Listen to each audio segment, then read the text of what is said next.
Okay, bagi tahun 2018-2019, soalan A, the wavelength that produced by line B in bracket series is 2165.6 nanometer. Yang pertama, determine the transition that form the B line. Okay, so yang pertama ni dia bagi tahu dah bracket. So bila bracket kita tahu Lyman, Paschen, Lyman, Balmer, Paschen, bracket. So bracket bermaksud dia adalah daripada n kita tak tahu akan jatuh kepada n equal to 4. So dia akan jatuh kepada n equal to 4, tapi dari mana kita tak tahu. Kita diberi lambda.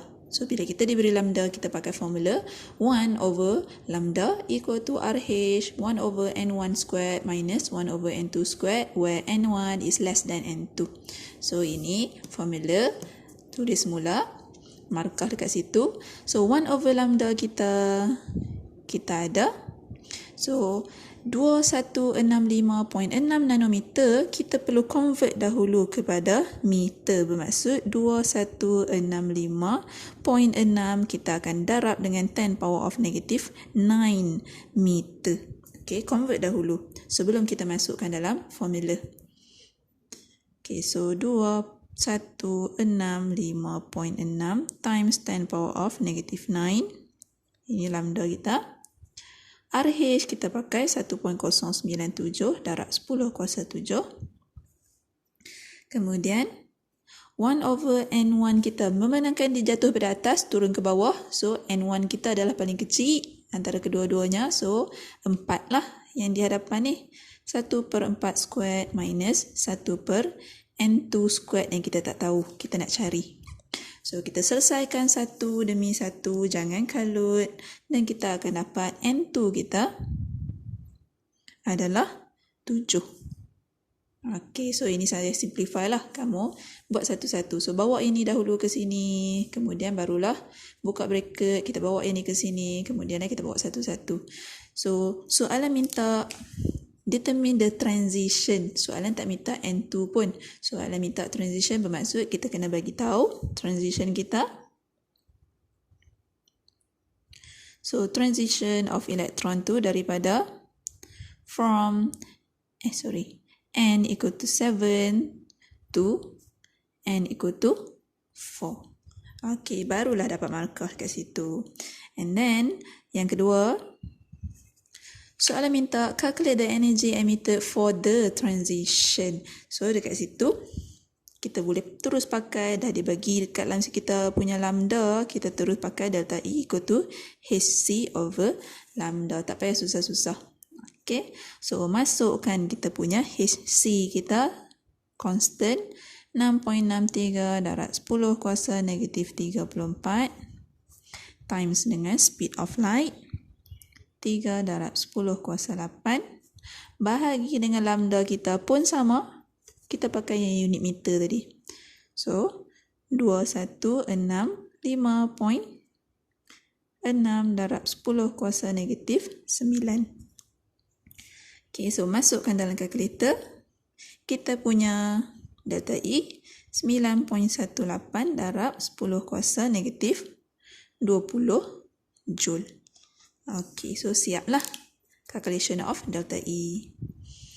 Okay, and then yang ketiga, another line C was formed with wavelength equal to 1817.5 nanometer. Explain qualitatively whether line B or line C has higher energy emitted. So bila dia minta qualitatively, kita jangan kira.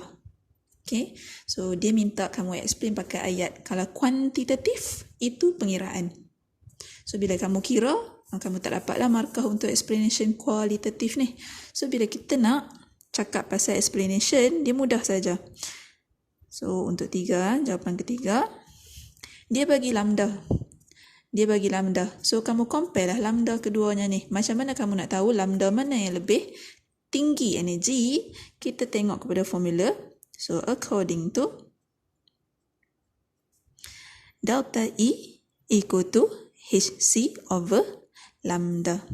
Okay, so bila lambda kita rendah, delta E kita tinggi. So, dia adalah inversely proportional. So, ini naik, ini akan turun dan kita nak energi mana yang lebih tinggi. So, kita akan tengok lambda mana yang paling pendek antara 2165.6 dengan 1817.5. Of course lah, ini yang lagi pendek. So, bila ini lagi pendek, kita cakap C has shorter lambda, thus higher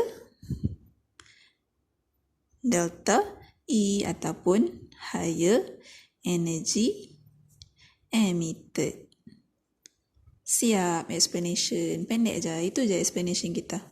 Okay. So, dia nak yang tinggi, kita based on equation. Mana lagi rendah lambda, itulah yang lagi tinggi energy. So, C lah. Okay. Siap. Yang tu, ketiga, kita nak tengok soalan untuk B. So, B, kita dah masuk electronic configuration of element D is 1, S2, 2S2, 2P6, 3S2, 3P3. So, yang pertama, dia minta give a set of quantum number for the nth electrons. Okay, so dia minta elektron ke-9. So, bila elektron yang ke-9, so saya buat B So, B1. Dia nak elektron yang ke-9. Elektron yang ke-9, kalau kamu tengok, ini 2, 4. So, baru 4 dekat sini. So, masuk sini, dah 10. Bermaksud elektron ke-9 kita berada di dalam ini. So, the nth electron into P. So, bermaksud, dia minta set of quantum number. Satu set sahaja. Jangan bagi lebih daripada itu. Sebab elektron ke-9 ada sebiji sahaja. So, N kita mestilah 2. L kita P bermaksud 1. Kemudian M kita mesti pilih salah satu. So, kalau kamu pilih plus 1 boleh. Kalau kamu pilih kosong pun boleh. Ataupun kamu pilih minus 1 pun boleh. Tapi jangan bagi ketiga-tiga. Salah satu sahaja. Kemudian S sama dengan either kamu nak letak plus half ataupun minus half. So, kamu buatlah satu set. Okay, satu set sahaja.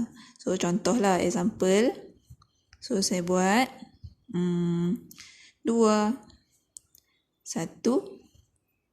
plus 1, plus half. Okay, cukup macam tu. Okay, jangan lupa lah atas ni tajuk dia N, L, M, S. Okay, boleh? So, untuk jawapan B1. Untuk B2, draw the orbital diagram of the valence electron. Okay, valence electron kita yang mana satu? Valence electron kita, okay, valence adalah shell yang paling luar sekali. So, kita tengok dekat sini, shell n equal to 1, n equal to 2, n equal to 3. So, yang mana yang paling luar? N equal to 3. So, dia nak orbital diagram. So, bila orbital diagram, kita buatlah kotak kita. 3S dan juga 3P. So, 3S kita ada 2 elektron. Masuklah spin up, spin down. 3P kita ada 3 elektron. Ingat cara nak masuk sama ada kamu spin down, spin down, spin down semua. Ataupun selalunya kamu guna spin up, spin up, spin up semua. Okay, so spin down semua pun boleh. So, make sure 1, 2, 3. Okay, cukup 3P3. So, inilah orbital diagram untuk valence electron. Okay, siap yang tu. Dan yang ketiga, dia minta kamu draw and label the 3D orbital occupied by the valence electron. So, bila kamu nak draw, yang ni lah 3S dengan 3P. So, 3S ada satu je kotak bermaksud, satu je lah shape. Okay, apa shape dia? Shape dia adalah 3S. So, 3S 3S orbital, S bentuk dia bulat. Dan dia cucuk dekat ketiga-tiga paksi X, Y dan juga Z. Okay, siaplah label 3S. Kemudian 3P, kamu ada 3 kotak dan tiga-tiga kotak ni ada elektron. Bermaksud ketiga-tiga orbital kamu kena buat. So, So kita ada 3 orbital. Orbital pertama disebabkan bentuk dia P, dia adalah dumbbell. So dumbbell yang pertama, saya buat dulu ketiga-tiga paksi. So ini adalah saya nak letak sebagai 3px. Bermaksud saya akan cucuk dekat x ini, y ini, z.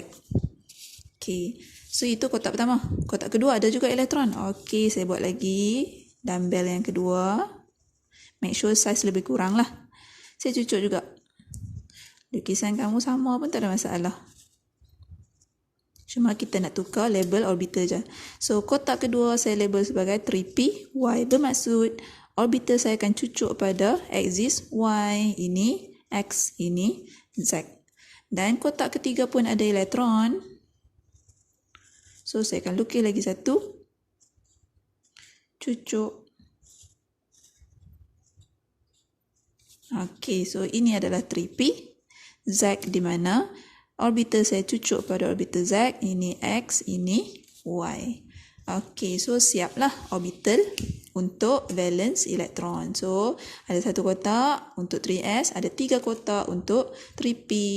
Jika salah satu kotak ataupun satu saja kotak yang kita isi elektron, maksudnya satu je dah lukisan, salah satu, mana-mana.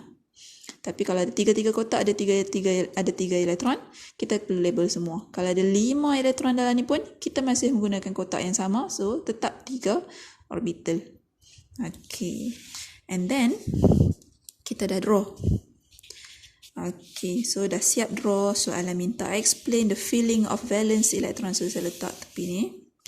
Explain the filling of valence electron in 18B3 according to the appropriate rules ataupun principle. So, dia nak kita explain pasal ini, 3B3 ni. Macam mana, prinsipal apa yang kita guna untuk isi elektron ini dalam orbital ini. Okey, so yang pertama, bila kita isi, kita akan isi 3s dulu, baru 3p, bukan 3p baru 3s. Kenapa? Siapa yang cakap? Itu Aufbau yang cakap. So, dalam Aufbau principle, so di dalam Aufbau principle, electron fills orbital with lowest available energy level first before filling orbital with higher energy level. So, maka 3s kita akan isi dahulu sebelum 3p. Dia mesti ada ayat terakhir ni sebab according to this ataupun according to this. Okay, so itu yang pertama. Kita isi 3s baru 3p. Siapa yang cakap? Aufbau yang kata. Okay, next. Kenapa saya isi elektron spin up, spin down? Bukannya spin up ataupun spin down dalam 3s. Siapa yang bagi tahu? Itu adalah Pauli exclusion principle. So, Pauli exclusion principle cakap di dalam satu orbital ataupun di dalam satu box, okay, tak boleh ada 2 elektron yang berkongsi same set of quantum number and LMS. Okay, so kalau dia share benda yang sama, maksud dia duduk dalam kotak yang sama, dia duduk spin yang sama. So, tak boleh. So, kalau dalam satu kotak, mesti satu spin up, satu spin down. So, there is no 2 electron in an atom can have the same set of quantum number and LMS. For example, in 3s orbital, electron are filled with opposite spin. Okay, so itu Pauli yang bagi tahu. And then, untuk 3p, kenapa saya isi macam ni? Saya isi single. Saya tak isi pair siap-siap. Baru saya masuk kotak seterusnya. Siapa yang bagi tahu? Itu Hans rule. Okay, Hans rule bagi tahu jika kita isi degenerate orbital, bermaksud 3p, d orbital ataupun p orbital. So, dalam degenerate orbital, iaitu 3p dalam contoh kita ni, electron fill singly first and with parallel spin first before pairing up. So, dia mesti masuk Single, single, single baru kita pair. Dan single tu pula mesti sama spin. Spin up, spin up, spin up dahulu ataupun spin down, spin down, spin down dahulu. Okay. So itulah 3 rule yang kita guna untuk kita isi valence elektron. Okay, siap.